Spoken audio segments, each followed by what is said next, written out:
Hello and welcome to the Durham Talents channel. My name is Jesse Durham. This is going to be part two of a discussion that we had at our round table where we were talking about libertarianism, Austrian economics, and the infinite banking concept. This part two is going to be a book study, a book quiz where I get to randomly ask my friends from the round table to expound on any given page that somebody else will pick for them. We had a great time. There were some fun insights, and I hope that you enjoy. Well, all right, Richard was just holding up the book. David, if you would, pick a random number for us, please, between 3 and 86. 71. Richard, what I'd like to ask you to do is go to 71 and expound on something to us right from the book. Well, 71 is the beginning of an even distribution of age classes, which is an excellent element of the book. Again, this comes from the section of the book where Nelson is, by now you should have already decided that this is something you want to do. So the rest of the book is about how you go about do it and ideas to get your mind creative around ways that you could implement. So this is around the implementation aspect. And it comes from his forestry background, and it begins with Proverbs. A good man leaves an inheritance to his children's children. And the whole concept of this, and in fact, it's interwoven to all elements of Nelson's book, is around creating a policy or an asset that exceeds generations by grandparents getting a policy on the grandchild, funding and owning and controlling that, and then eventually passing it over to the parent or the grandchild when the grandparent goes, and then doing that on a consecutive basis. And the relationship he has is around forestry. So you plant trees, takes you 40 years to have this group of trees. And then what you do is you roughly every 20 years, you cut a section, a swath, you replant in that swath. And then eventually you're in a position where every year you're cutting a swath. So now you have something that provides perpetual motion because you always have a chunk that you can cut, sell, generate profit, replant. Meanwhile, you've had a section of trees growing for 21 years, and then you've had a section of trees growing for 22 years. And by the time you get to the end, you've cut everything. You've now gone 22 years, and you're starting back with the first cut that's already grown up for 22 years. That's kind of the concept. The same premise, which could create perpetual motion financially, economically in a family's life, is what you're doing by, in a much simpler way, by initiating a contract that you own and control on a grandchild or a child in this nature. Yeah, I have said it publicly more than once that I have had the blessing of working within families, and family Zoom meetings are some of my favorite, where 3 generations are being affected currently by what somebody has started. I'm definitely on the hunt for, I want to go 4 levels deep with families now. Beautiful. All right, let's take another turn. I believe I'm going to ask Tricia, would you pick a number for Nicole, please? I don't believe we've had Nicole sound off on a section from the unless and while she's all right, so you put a number out there, and if anybody had any follow-up on what Richard was saying from his part, great. We'll give Nicole a little bit of a head start on wherever she's going to be, right?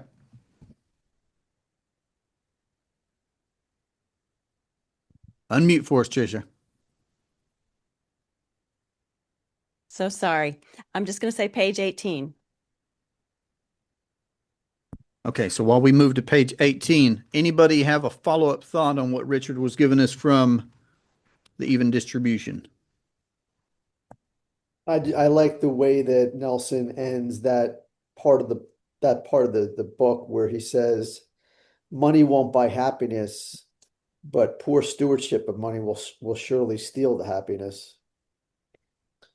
So it's all about the stewardship, which talks about, in my opinion, family governance and the systems that, and like Jesse, as you're talking about, that you want to find another level, if you could, a 4th generation, because that is what we're doing, and we're safeguarding, future generations that may not even be apparent to us yet. But that's our job. So. That's a Yeah. good quote from the book. Yeah, I love that. Yeah, so the page is wrapping up his Nelson's evaluation just showing people how much they're paying volume of interest as far as buying a home, like mortgage, like having a mortgage on a home. I love this. And then he talks about the airplane, the pilot flying the plane in headwind and tailwind. I want to start just because I have a personal story for the mortgage aspect. We started, we are in our 5th year. So in November, I paid the 5th premium payment on my very first policy. We now have 9 in our family system of policies. And in October of 2024, we had enough cash value. We were able to pay off what we owed on our property and move that inside. Now, I did some math and calculations, and we had 12 years left on our mortgage. And I'm like, okay, we'll have it paid off in 4. Well, much to my surprise, because how it works when you are leveraging the insurance company's money or your collective of private individuals who have come together, when you are leveraging that value within your contract, the way things get paid down is a little different. You're not paying the interest up front like you would with traditional lending. If you're buying a home or a car, you're paying principal. So this year, just last month, maybe 3 weeks ago, I completely paid off the policy loan. So it was a year and 4 months. And we kind of calculated, I mean, it was tens of thousands of dollars in interest that is going back to our family system, and not benefiting another set of banks. So I think people, an important aspect that I love to just reiterate with people as I'm having conversations with clients and people that are looking into this process, we're so focused on interest rate instead of interest volume. Anyone who has bought a home and financed it, even if it's back in the low interest days, say you have a 2.75 interest rate on your property, and they're like, oh, I have such a low interest rate. Did you go to the last page of your amortization schedule and see you're actually paying an interest like 2 times what, sometimes 3 times what you're bought the property for? People know it, they know it's there, they just don't realize there's another way to go about doing it. And it addresses in here, when you can get the plane high enough to where there's not a headwind or a tailwind, and you're just cruising at the speed that the tachometer, I think it's a tachometer in a plane, says that you're going. Most people are like, hey, I'm cruising, I'm doing good. The arrival syndrome, right? You're just like, no, can't get any better than this. And so this particular page 18 is addressing both of those mindsets. And how can we restructure or structure our income and cash flow in a system by where we can get a tailwind behind us, much like me paying down the mortgage, what even I thought would take 4 years inside of our privatized system took a year and 4 months. I mean, the power of a tailwind is extraordinary. Nicole, You can get where congratulations. you want to go much, much faster. That's So, incredible. What an amazing story, and yes. unbelievable truth for you and your family, and something you'll be able to share with all of your clients. And so one of the things that Nelson would say if you were on a call with him, he says, all right, now you got to finish your loan schedule. So he would be talking about the original 12 years because you had a commitment to make those payments for 12 years. You got to make those payments to the family. So that means you're going to have to expand your system. That's a lot of extra Yes. premium you get to pay, which is amazing. I And know. I have very some last, coming up next at the beginning in a month. I get to pay on 2, and I'm like, come on, I got to get this money out of the bank. I have Well- nowhere else to put money. more premium. Premium is the solution. And Premium Nelson, is the solution. he says right at the end of the book, and this page is that you can control the financial environment in which you operate, which you are doing clearly. Perhaps it is caused by a lack of imagination, but whatever the cause, learning to control it is the most profitable thing that you can do over a lifetime. And coincidentally, it was also probably for you and your family the most liberating. So you measure the one thing that a spreadsheet can't do is it can't measure how you feel. Right. It could tell you a lot of numbers. You can do a lot of math. And I've seen, and I could even show you if I wanted to, how I can manipulate the exact same math on a spreadsheet that we're all looking at. And I could tell you a different story about it than maybe you say. Mm-hmm. The math is the same, but the story that I tell you about it would influence your thinking about that same math. Would you agree? And so having the recognition to realize the weight off your shoulders, standing tall, the feeling around your dinner table, the impact of that over a long period of time when it relates to your children and your grandchildren who come to the dinner table, that is something you can never stick on a spreadsheet. Right. The degree to which you have control over your family circumstances and legacy, firing your banker in your life and being able to be in that seat, there is nothing like it. And if you cannot separate the power of that feeling and the connection with what that allows you to build over time on, so what if I could get a better rate of return doing something else? It's completely irrelevant because I've got all the stress of that money in the market and all of this and the sleepless nights. What is the value of removing that stress? We all know that stress is the number one thing that leads to medical maladies, the thing that leads to a lot of the medical conditions that we have. So if we can reduce the stress, we inherently are also healthier people. So the circle of value created here in what you've done and what Nelson's talking about on page 18 of the book really extends in a far greater way than it does in your pocketbook or your asset column. Yeah. Well, y'all are bringing up a topic, and I'm glad that you just gave a personal story, Nicole. I want to say congratulations as well. Thank you.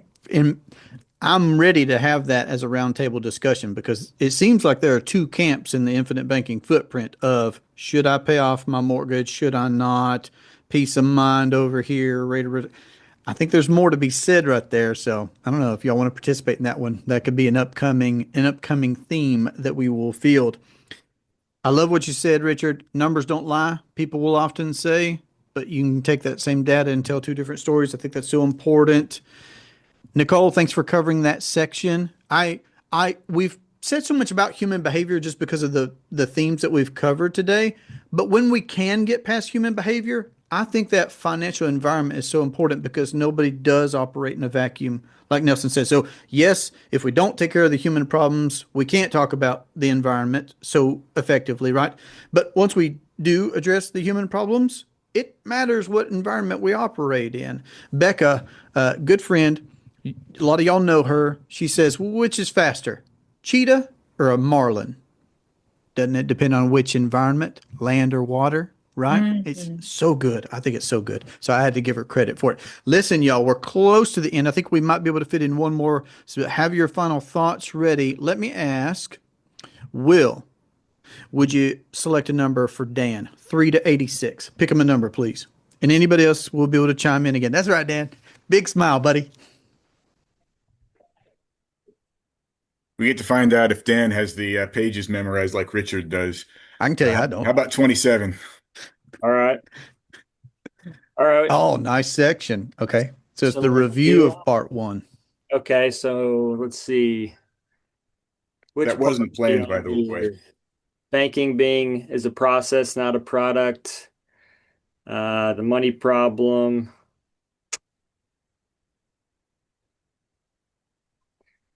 I don't know. Help me out. Help me out here, guys.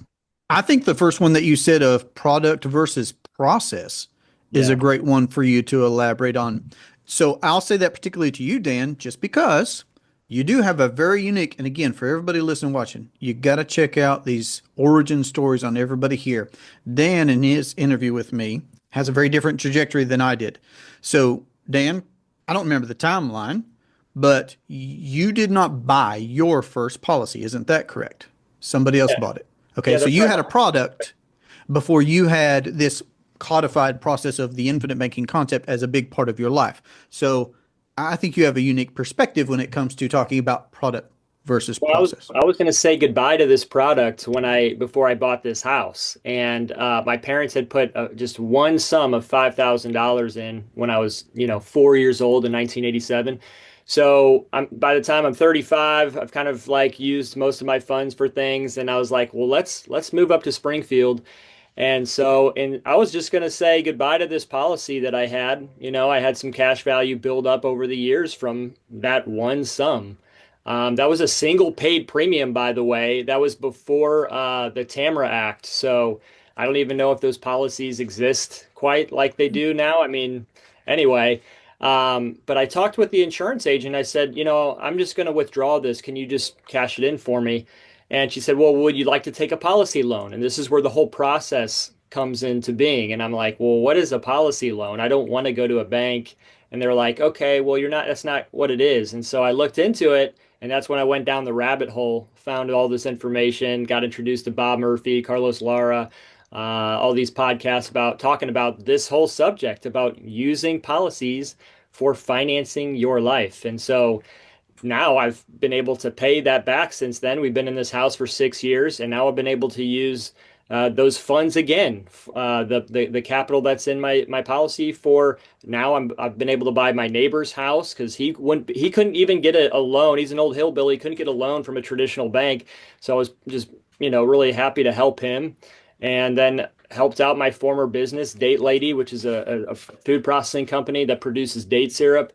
They needed a loan, and so it's Oh, great. Yeah, it's nice to have that capital there and do the banking process, right? So See there, that's why I love this group. We get such, I mean, everybody here has such a really great gift to bring to bear, and when we're together, it's really neat and fun. And that's a very cool perspective that you have of you had the product before you implemented the process. All right, I see it on your face, Richard. What I've you met got for me? many people like Dan in the situation where a parent had produced or gotten a policy like this for their child.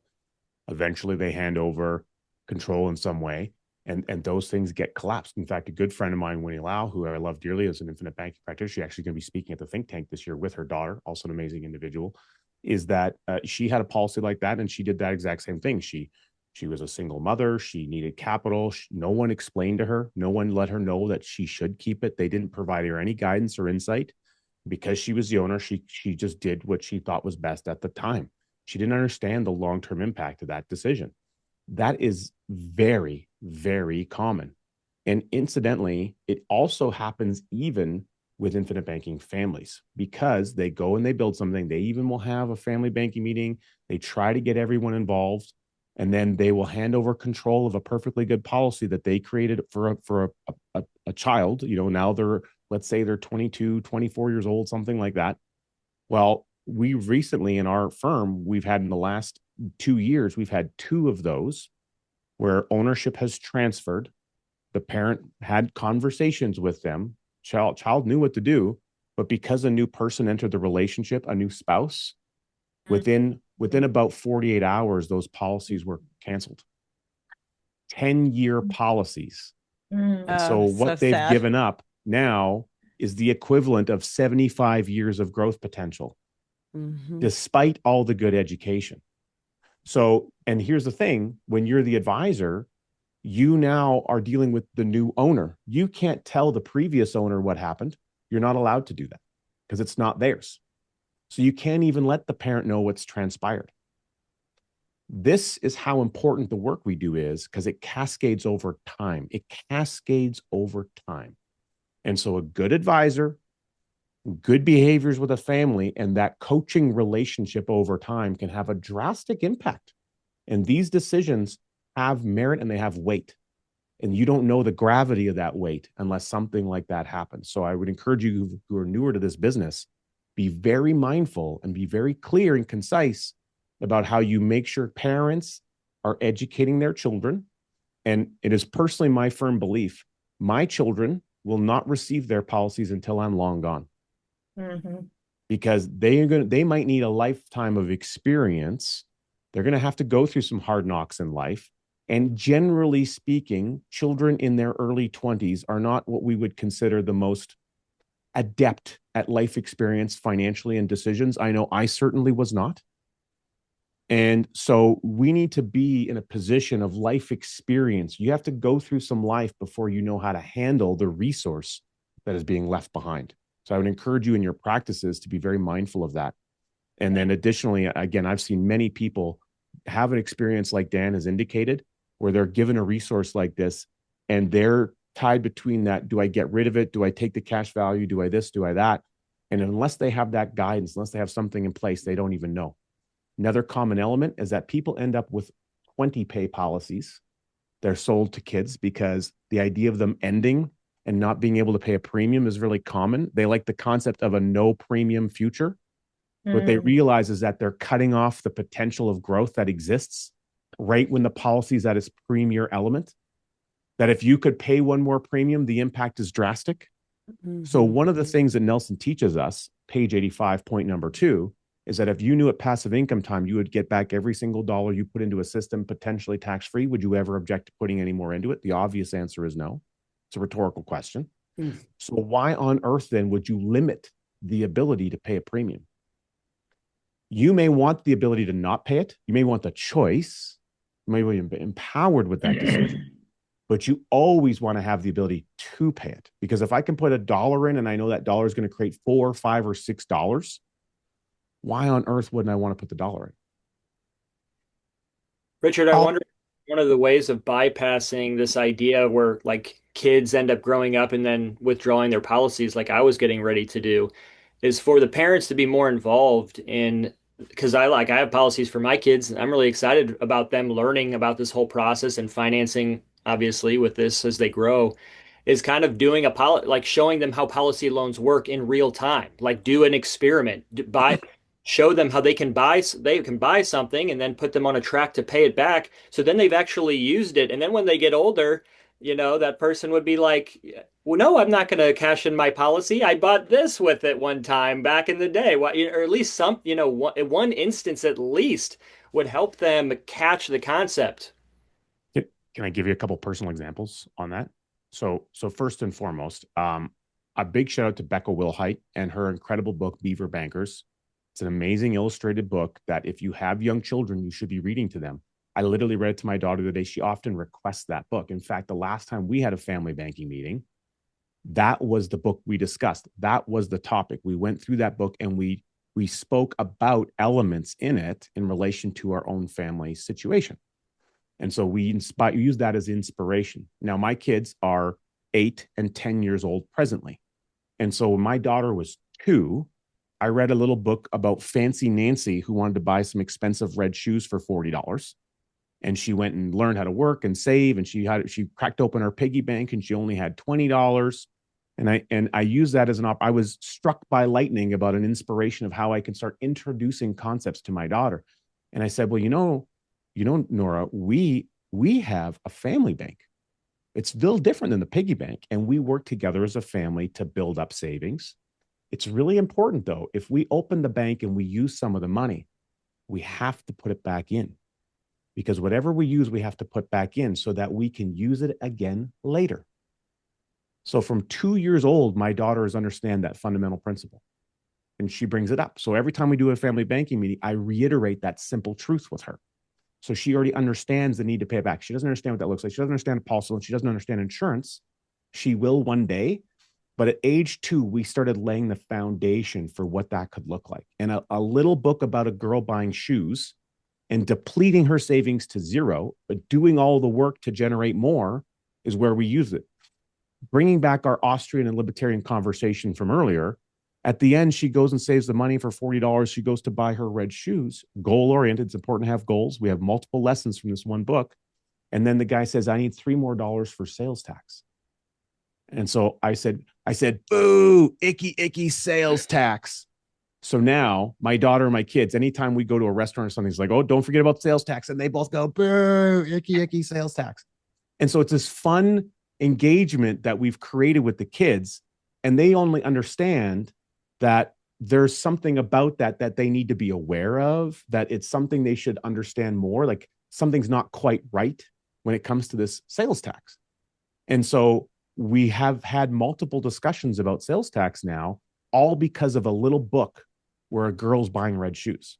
Nothing to do with infinite banking, nothing to do with controlling the banking function, but taking the concept and the lesson of a purchase in a little girl's eyes and then relating it to other elements that we experience in our own life. And now I'm constantly bringing them back to these lessons, constantly, which actually inspired, shameless plug, Jesse, but our book, Don't Spread the Wealth, which is all about how to host and have family banking meetings. And how do we take the concept of money, which is generally stressful in families, and re-engage those conversations to make them fun and engaging? So what is the process and the actions that you can take as a parent or a grandparent to create a fun and engaging discussion environment about prosperity? And it starts small. You want to celebrate wins and celebrate the conversation and bring people into a positive environment so they're not expecting some big awkward discussion about money that they don't want to talk about, because everyone wants to, conversations about money are about as fun and engaging as the ones you might have about your own bedroom. You don't want to bring it up. Okay. So that's been the mindset. But if we turn this into a conversation that's fun and engaging, and we talk about wins and growth and future elements, then now you're creating a planning environment that you can add on and bolt onto. It might take you 5 or 6 years to get to a point where you're having more difficult conversations. But at that point in time, people expect the big meal. They expect to go sit on the beach. They expect some fun thing that's going to happen on the other end of it. So you link fun, positive memories to a money discussion, to a future discussion. And you do that enough times, now the concept of a money discussion isn't bad. It's exciting. That's the premise of how we capitalize family banking meetings, not the system, the meeting. Does that make sense? That's a good discipleship principle, Richard, even for, matching fun with learning the Bible, right? I mean, because we want to disciple our kids, right? In all matters, finance and spiritually and everything else. So that's really good stuff, man. Yeah, there is another proverb that says, or ask the question, doth the crown endure to every generation? Just because somebody has a crown doesn't mean it's going to pass successfully to the next generation. I think all this is very important. I actually have a family banking series on my channel, y'all. I released an episode earlier just this week where me and my two oldest sons, 10-year-old, 12-year-old, we had a money deal recently, and it was payday for them because we're doing family banking, and I've been documenting that. And I actually have another episode to release here soon where my 6-year-old daughter got in on her first family banking deal. So I highly encourage all this stuff. We should have a conversation at the round table on family banking meetings and such. So I'm just saying, here are these seeds for future conversations we can have. I must tell everybody that's listening, everybody's contact information will be below in the show notes, their podcast, their YouTube channels, their books. Okay. You can find out more about them, what they're doing, how you can connect with them in the comment and in the show notes below. So make sure to be able to do that. Watch their interview with me to get their backstory. If you're not already working with somebody, these are excellent people that I'm happy to have in my life and to be able to have these discussions with. Guys, I wish I could give you all each another turn. I wish I could do this again, but that's what we're going to do. We're just going to have to do this again. I haven't watched all of your stuff yet. This might be one of your best roundtables. Well, you're here, buddy. Of course it is. No, this was was good. an Thank awesome you. conversation. Like we covered so much That's really and good. to good depth. This was a really good conversation. Well, and there's so much more work to do, but I appreciate you saying that very much. And I appreciate you being here. I look forward to seeing all you guys at Think Tank very soon. Absolutely. Who's going? Yep. Who's not going? Maybe that might be easier. Who's not going? One thing I would going? say, Jesse, is you're going to have a ton of links in your description, obviously, which is great. One of the first ones I put in our chat box today, The State as an Organization by Mike Rosef. Rozeff. You can Google that on the Mises, go to the Mises.org site and find it. There's a great video there. Nelson Nash personally recommended that to me years ago. It's a video that I watch often, maybe once or twice a year. Okay. And it really ties into some of what Dan was talking about, Murray Rothbard and the state, the anatomy of the state. It's a really phenomenal video, I think, to get someone thinking, going back to the premise of our original part of conversation around Austrian economics and libertarianism. I think that's a really good entry point of understanding the concept of what the state is at a higher level. So I would encourage everyone to get a chance to watch that as well. And feel free to put that in the links in the description for the show. Yeah, and you can love it. You can listen to that Anatomy on the State on just YouTube for free. They have it. It's a quick read, really, and just listen to it. It's really good. Thank y'all. Well, that was an absolute pleasure, of course, for me to get to sit down with so many great people at one time and hear them off the cuff describe their best takeaways, practices, answer questions, share something from the Becoming Your Own Banker book right here to us in real time. If there's something that you feel that we have missed that would be beneficial, you have a suggestion, please put that down in the comment section below. All these fine folks' contact information will be in the show notes below. You can find me at durhamtalents.com. My name is Jesse Durham, and I hope that you live and leave a lasting legacy.